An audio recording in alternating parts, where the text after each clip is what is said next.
So my name is Anish. I'm the CEO of Bring Ruckus. My background was running growth for companies, and now I run an executive recruiting firm. Generally, our bread and butter is hiring everyone's kind of head of marketing and head of growth. And I'm here today with Mike Schmidt, the CEO of Dovetale, who's had a pretty interesting background before joining Dovetale. So I get to learn a little bit about kind of like the ups and downs of the music industry last time I chatted with him. So would love if you can actually walk me through some of that background, and then how that, for lack of a better word, dovetailed into starting like an influencer marketing software company. Everyone makes that pun, so it's terrible. Sorry. Yeah, I wanna turn it into a t-shirt at this point. So yeah, my name is Mike Schmidt. I started this company called Listn way back in the day, but my entrepreneurial journey was sort of by accident. It's sort of an eclectic path.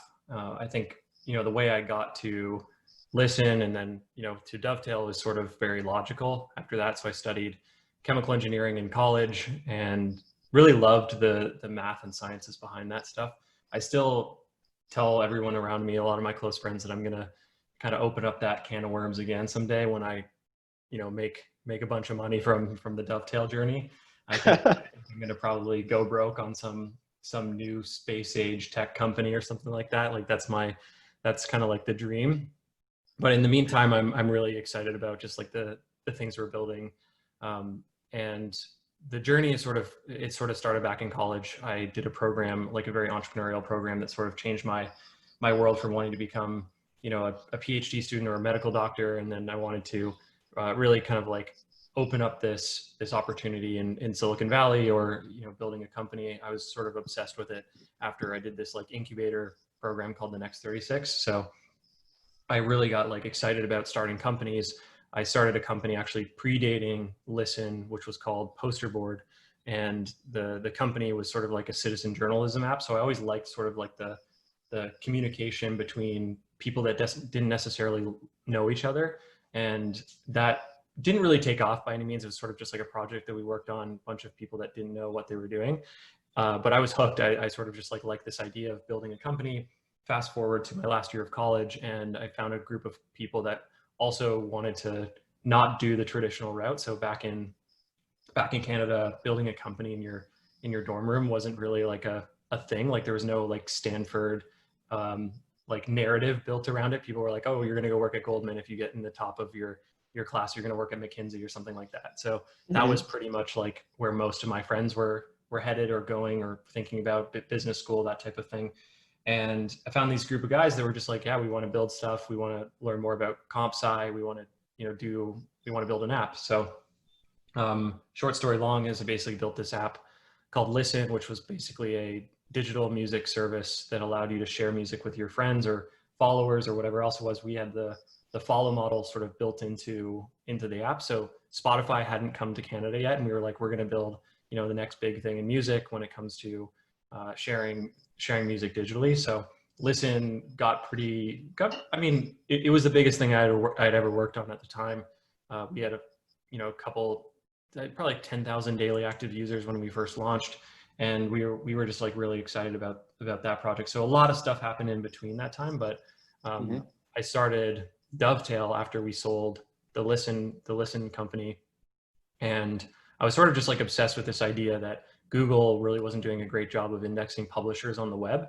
And we wanted to do just a better job of indexing publishers on social media, because the web and social media sort of had kind of converged in the early like 2010s, especially with like, Justin TV turned into Twitch, and Vine was like coming out pretty strong.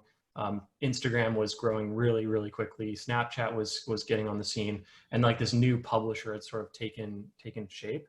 So we were really excited about like building everything that Google had sort of missed on social media. So again, they did a really good job of doing search on traditional web pages, like within traditional publishing, but they did not so great of a job, and still don't really index that well social pages on Instagram or YouTube or any of the other kind of emerging networks. So Dovetale sort of surfaced to solve the problem of search. And if Google had PageRank, we would have like a social ranking system. and that's sort of what got it started. So there's obviously a whole Do you bunch more. feel like the social platforms actually want a lot of their data in indexed? You know, I could see pros and cons of that. One, the pro being obviously that they'll get more traffic from SEO, but number two, the con, it's kind of taking it out of the walled garden, and also like privacy. Like someone posts something on Facebook, they didn't expect it to be like indexed on an SEO. Yeah, I'm super curious about that. So I think that like the social networks want to control as much of this experience as they possibly can. Like I don't think that I think it's sort of inevitable the way this sort of story ends for the creators. Like Instagram still doesn't support creators from a monetary stance until recently, right? Like now they've just started to like open up roles in the company to like support monetary relationships with creators. YouTube has actually done an incredible job of just like supporting creators, and that's why you see like influencer marketing being like one of the #1 channels like on YouTube, and it's also why you see like a lot more creator friendly actions from the CEO, employees, that type of thing. But to answer your question like succinctly, the networks, these channels, YouTube, Twitch, Instagram, Twitter, Facebook, they want to own as much of these creator relationships as they possibly can. So as far as like opening data goes, it's like they actually don't control like the creators' data. That when you sign up to those platforms, those creators own that data, right? So it's like they just are sort of like harborers of data.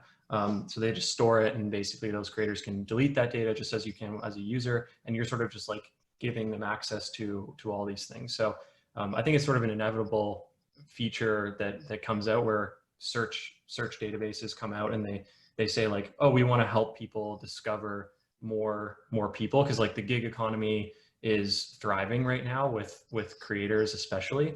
So I think eventually, you know, they're going to have to be much more friendly with companies that want to enable creative contracting, especially like influencer marketing, especially like all these other kind of forms of marketing. But if it were up to them, I think like they would control the experience. It's just a very tough experience to control. So makes sense. Yeah. Overall, very complex answer, but mostly they like the fact that they have ownership over all of their data, all of the content, and all of the community and users, right?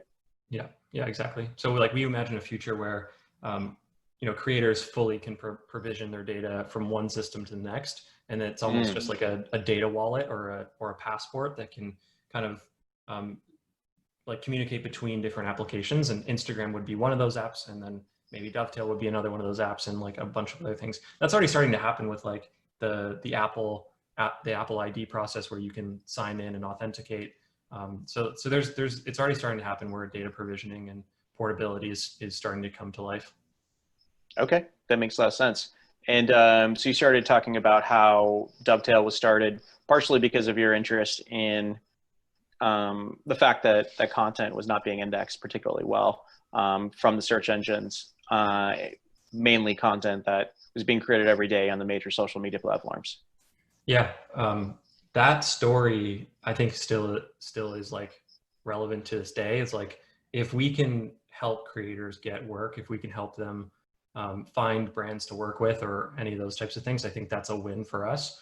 So like we want to be the place where brands, agencies alike start their process. Now as the company's like evolving much more into like a suite of tools, we want to be a sort of this like relationship management layer for all those relationships as well. So as Salesforce has been sort of this like this really great tool for relationship management across your customers or sales prospects or those types of things, there are specific features that you need to engage creatives. And, you know, from a recruiting standpoint, from an engagement standpoint, there's a whole bunch of different things, but search is sort of where it started and still where we spend a considerable amount of our time. And I think that's where we also have a pretty big competitive advantage compared to a lot of the legacy players in the space. Nice. So if you're feeling like other companies who are trying to be that kind of influencer CRM tool, or you specialize, or maybe your sort of unfair advantage is you're just much better at indexing all the content and data out there on all the influencers and the content they're creating. Yeah, I think like from like a usability perspective, and then also from a like scale perspective, we like early days, Google was like, they would publish how many pages they would index right at the bottom of their search. They'd be like, we've indexed 11 billion pages or whatever else it was. And then they would go directly up against Yahoo or, the other search engines to kind of show the scale and the breadth and depth of their networks. So we kind of do the same. We just show like the scale in Dovetail. And then, if we're going up against like a sales pitch, because it's hard to compare today because we're, compared to like Google or something, because Google is a free product, consumer oriented, and then our tool is paid. So you have to pay like a minimum of $99 to get into it. And it's very specific. It's a very vertically specific search engine. But yeah, we definitely compete pretty easily on just like that search product and building out like the best experience when it comes to data indexing. Nice. So getting into like how to properly kind of work with influencers and work with platforms, and a lot of the growth marketers I talk to who are starting to get into it feel pretty overwhelmed and don't really know where to start. Basically, like, do they just start DMing people on Instagram and asking them if they want to work with them? Do they just, plan out a creative brief and then shoot it out to a bunch of agencies and have them just deal with it because they don't want to? Like, where should someone start when they're just saying, hey, we've got a little bit of budget, we just raised some money, where should I go for influencer from like day one versus like, day 180? Yeah. This is a pretty common problem across like most of the customers we deal with. It's just it's a very haphazard layer of marketing. So first off, if there's like people watching this that have gone through this is sort of like the normal first step, especially because it's just so easy to upload creative to Facebook and then push a button and then you can hit an audience.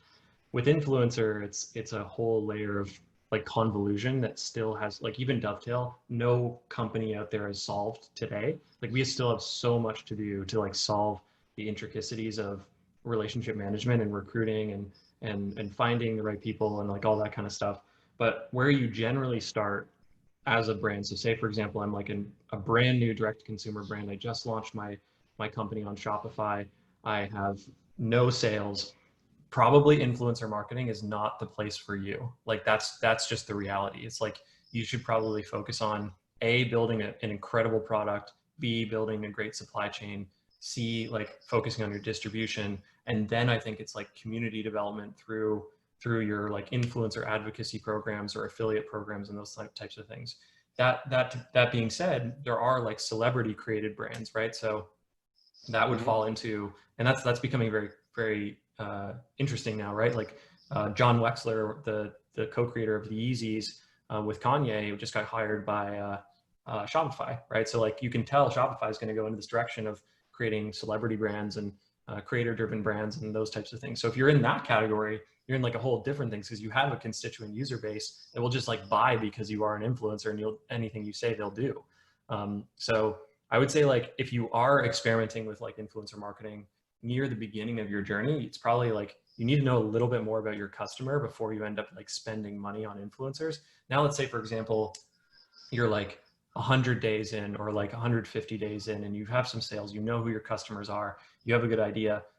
You can definitely use tools like Dovetail to find the influencers that match your audience. So like the people that will purchase from you. So like the 25 to 30-year-old, the person that's into fitness, the person that has like a French bulldog, the person that has this and this, all these types of archetypes.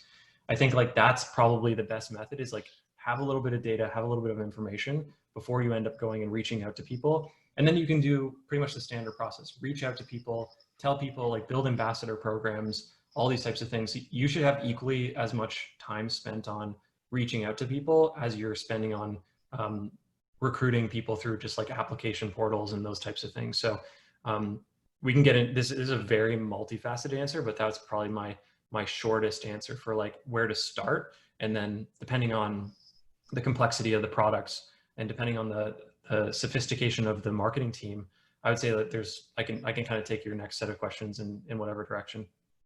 Yeah, for sure. Thanks for that, by the way. Thanks for the honesty there that, hey, maybe we're not the best one for the best option from at day zero when someone just raised their first million, but maybe about 100 days later, then come and look at us. Whereas I think a lot of agencies and vendors would just say, of course, yeah, we'll figure it out. Just come sign with us. With the clients you work with, do you see behind a curtain in terms of how influencer, how the performance is from influencer marketing campaigns versus other stuff like paid social, and like where it converges, and and areas where it's just like completely different, and they have to think about it completely different from a return on spend kind of perspective. Would love to learn more about that. Yeah, from like a conversion standpoint, comparing it to like paid social or paid media, the tough part with like influencer marketing in the first place is just like, how do you track it? Like every single time I jump on the phone now with customers, I'm like, what is the metric that you're using to determine success or not? And like, how can we help you get to that metric? Because, we're not an agency, right? We're just a tool. Like, I'm just trying to help you through this process, through this like mini sales / consulting experience that we're going through when you reach out to us. But like, as far as like measurement compared to other channels, what I see work really well, especially for like direct to consumer brands, is like codes and affiliates, specifically on YouTube and on blogs. Instagram is sort of like, you have to be within the crosshairs of a very specific company to do well with codes and affiliates, just because like link in bio and stuff like that's getting a little fatigued. And then I think like the codes are helpful, but only for like brands that kind of engage those influencers and say, hey, put like your ambassador code in your bio. And then I think people feel a little bit more authentically connected to their fans and customer, or future customers in this case. So like we see a lot of this data. I mean, I was just checking some of the dashboards today for Dovetale, because we just have so many clients now that we see like sort of this like God's eye view of everything that's going on. We're making a big play for affiliates right now. Like we see that's where a lot of the things are going for direct to consumer. For larger companies like Samsung or Uber or Porsche, like those types of companies that we work with, they're looking for like brand lift. So like traditionally just like, hey, how many more followers did I get? How many new impressions did I get? Can I compare that against my multimedia data sets? My mixed media models, like Target has like a huge mixed media model, and P&G and like other companies do as well.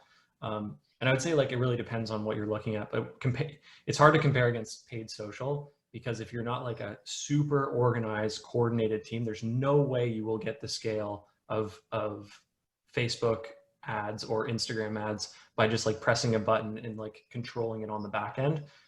So I would say like if you're comparing it one-to-one, influencer will lose every time, or like most of the time. But then again, like for some direct to consumer brands like we work with, there's some really, really good examples of them doing like amazing influencer marketing campaigns, and they've removed their entire paid social budgets because they've exhausted their audiences on Facebook and Instagram. So like getting new authenticity layers into the organization and touching more points for consumers is like kind of where we see things going. And like you need to have someone on your team that's a little bit more sophisticated than the average bear when doing like, affiliate marketing or influencer marketing. So that's kind of, I know it's kind of long-winded, but just having context around people's programs, like marketing programs, I think is just a little bit more important, because we fall in a very specific sweet spot where companies are like, we know that influencer works for us, and like we're just going to like iterate on this process. So interesting. So they've already kind of decided that influencer is a major strategic kind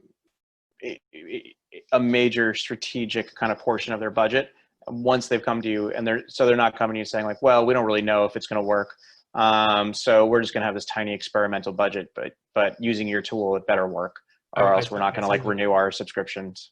Yeah, when those kind of companies come to us, we want to help them as much as possible. We just launched our blog to kind of like help people and educate, but like ultimately, like I'm just really honest, like, and our sales team is very honest with people. We call it like the anti-sell. And it's just basically like, guys, like, you should kind of be thinking about these problems right now, and like come back to us in 30 days or in 40 days, whenever you've got like this and this kind of set up, because we don't want you paying for a platform that's not going to turn out to be successful for you. So that's kind of the mindset internally. And like the faster we grow, the more we'll be able to build, and like the easier it will be to kind of walk clients through those processes. Cause like we have several new features coming out pretty soon that are just going to like basically do that for like the young company that hasn't really done influencer marketing before. But today, if you're new to it and like, you're like, oh, I'm like experimenting, this is like 3% of our marketing budget. I'm like, use an agency, go to an agency and use them, because they know what they're doing. And you're just going to get honestly very frustrated, and you're just going to get mad at me in like 60 days. So. Okay, awesome. Thanks for running through that with me. And yeah, that honesty in the sales process is so impressive to that client that's coming to you, right? Where even more. Yeah. We've noticed that as well. And like where you specifically say, hey, we actually don't want your money right now. I mean, it's nice, we'll take it, but like realistically, if I was sitting in your shoes, I would come back to us in 3 months. You know, when you're ready, when you have your ducks in a row. And we also set people up with like consultants in the meanwhile, kind of like you say, go to an agency. We kind of turn around this sheet we have, digital, not exactly a sheet, but sort of a deck we have of like, here's 20 people that you should talk to right now to get you set up over the next 3 months to get you ready to move forward to a place to work with us. But yeah, we'll wish you well and circle back with you in a few months, see how you're doing. And then yeah, it's because so many people deal with agency kind of wonks who are just trying to sell them anything and will say yes to anything. Yeah, that trust is so huge. Are you able to see a lot of the campaigns that are going out the door and kind of get to see like, were there any kind of campaigns that kind of blew you away in terms of either performance or creativity or really thinking out of the box? I'd love to learn if you're able to talk to any of them. I don't know if there's like certain NDAs that you can't, give details about certain campaigns that are happening like sort of behind the scenes, but any ones that you can speak to, I'd love to learn more about them. Yeah, I mean, I'm not going to talk about specific campaigns because I know like a lot of marketing teams like to kind of keep that close to the chest. Okay. I can talk about like some brands that have just like done a really impressive job. And I think the word that I'm thinking about right now when it comes to like just their success is it's not necessarily like blow away creative. It's not necessarily like, some crazy insight that they have or whatever else it is. It's just like their teams have a lot of discipline, and they are just very consistent in the way that they do things. Like the 3 teams I'm thinking about right now, number 1 is Curology. It's like an acne repair band with a coaching assistant. Bravo Sierra, which is like an online fitness brand, and this company called Control Freak. They're really, really cool companies. Like Control Freak is a performance gaming thumbstick, basically like to enhance like gaming on Xbox or on Nintendo Switch or something like that. And I think their teams are just like super disciplined. They're very honest. They're very nice. You can get a long way, by the way, by treating like, support teams as humans and basically, just like, I know that the teams that engage with us, they're a little nasty on support, and like, we're still a small team. Like we hear of everything that goes on. And I think like these 3 teams have just been just like incredible. I talk to their marketing teams pretty frequently, just trying to like help them personally, because I want to see them be successful. I mean, Curology's raised like $20 million now. The other 2 companies are doing extremely well financially. And the secret to their success with influencer is just they're very disciplined. So they're just constantly reaching out to, like, they set metrics. They're like, and again, like this, there's probably thousands of other companies that do this, but like they set metrics. They're like, this week we're going to reach out to 25 people per day, or this week we're going to reach out to 10 people per day. We're expecting a response rate of 10%. That means we're going to get to these numbers. If 2 or 3 people do it, that means we're going to get to this scale. From there, we're going to set up these people with coupon codes. From there, we're going to track the affiliate commissions from that, and we're going to generate X amount of sales. Again, it's not rocket science. Like none of the things that you and I do on a day-to-day basis are rocket science. It's just, helping people with process and discipline. And I think like the Dovetail tools really help people kind of like create process and like learn through action, especially because it is a digital product and can be scaled. Like, I mean, we have companies in like Mexico to Singapore to Japan to like Central Europe. Like, your tools have to be like super easy to use. And I think like these guys have just like basically just done it. They've done it super, super well. So as far as like the campaigns goes, there's probably like the talent they've selected have just spent a lot of time like making sure the talent is good. That's like one staple. Second is just like kind of giving control and freedom to those influencers and letting them drive sales and conversions the way that they think their audience will like, the content. Because I know like when companies go to Twitch or when companies go to Instagram, the content's going to be very different. And if the marketing manager has never done a live stream on Twitch, how are they going to know what works and what doesn't work? Right. So it's like, I think that there's a lot of trust between these teams and their influencers. And I think like, you know, there's some obviously like crazy examples of influencer marketing that have worked really well, like David Dobrik and the Tesla stuff that he does. But like, I just want to highlight those companies because like probably no one, like some people probably know about like Curology, but you know, some of the other brands maybe don't know about because they're not in those spaces, or but just because like they're kind of up and comers or whatever else it is. But like any brand can do it. They just have to be disciplined with this kind of thing. And they do extremely well with like sales and brand lift. So they crush it on all those metrics. Yeah, yeah. Curology is amazing, and we had Fabian at an event a few weeks ago, and they invested in influencer really early and pretty heavily. Having multiple team members on the marketing side who were just dedicated to influencer sounds like it's really paid off for them. So it's so fascinating that the word you use over and over again was discipline, which is not considered a corollary to creative marketing. You know, so you know, can you dive into that a little bit more? Like, what does discipline mean in your mind? Because I've frankly not heard that being sort of like the hallmark of being successful and in kind of the more creative side of marketing Yeah, previously. I think it's so easy to get sort of frustrated with influencer marketing, and when it happens, it happens. Like I've heard this many times. There's sort of this moment in the marketing team where like we figured it out. We figured out influencer marketing, and I think some brands are just never going to be successful with influencer marketing, and that's just because probably their product doesn't hit a heartstring or something else like that at scale. I'm of the personal belief that you could probably build any product and you could sell it to anybody just because there's so many humans on earth that are connected through the internet. But I think like in general, if you're looking at influencer marketing to achieve scale in your sales org or in your marketing org or whatever else it is, like not many teams ask themselves like the fundamental questions. Like maybe this is just like the engineer in me, but I'm like, what am I measuring?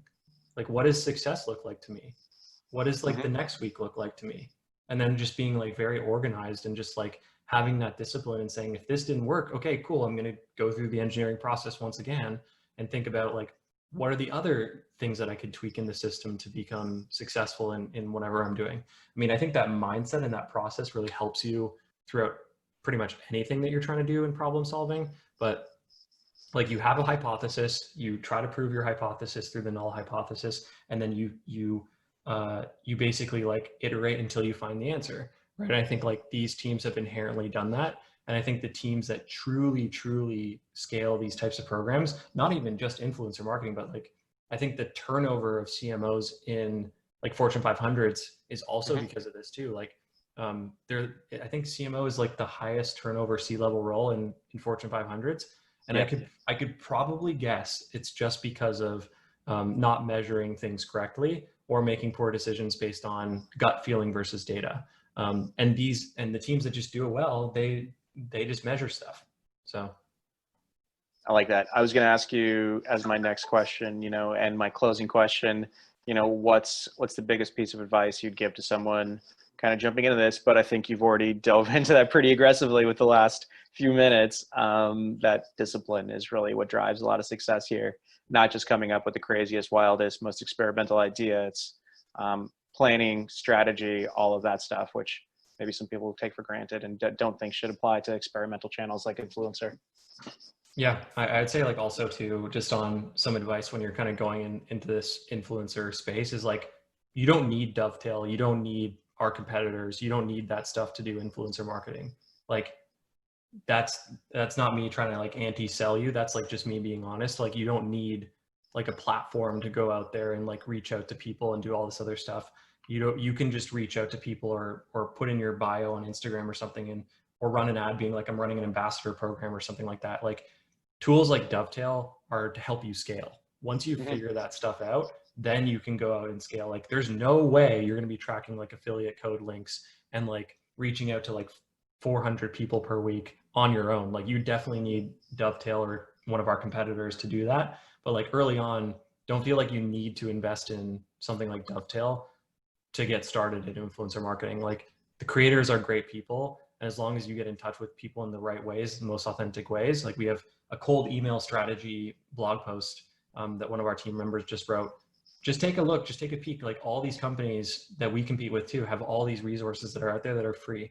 So start there, and then, you know, build relationships. And then just my honest advice is just be nice to people, and then you be nice and work hard, and then you'll just get to where you want to be. I love that. And yeah, it's not terribly dissimilar to recruiting. The best reason why someone wants to hire us is because they've started to do their recruiting themselves, and then 2 to 3 months pass and they just haven't gotten the volume, quality, quantity, whatever it is that they're looking for, and they realize they need an external resource to help them out. I think with you guys, and I think it's best for us that someone has gone at it a little bit on their own, because they'll come with some of that information in terms of what they like, what they don't like, what types of candidates and profiles work for them. Going into something without the right resources and all of the resources and all of the best software and strategy at your fingertips is actually great. And then, you know, upgrade to working with someone like yourself or myself when you're sort of at that later stage. Exactly. We're in the same boat. For sure. Cool. Well, thanks for jumping on the line with me here. I was excited to chat with you last time, and I think this was a pretty fun chat too. And I think whoever ends up giving it a listen will walk away with some pretty good advice. Cool. Yeah. Awesome.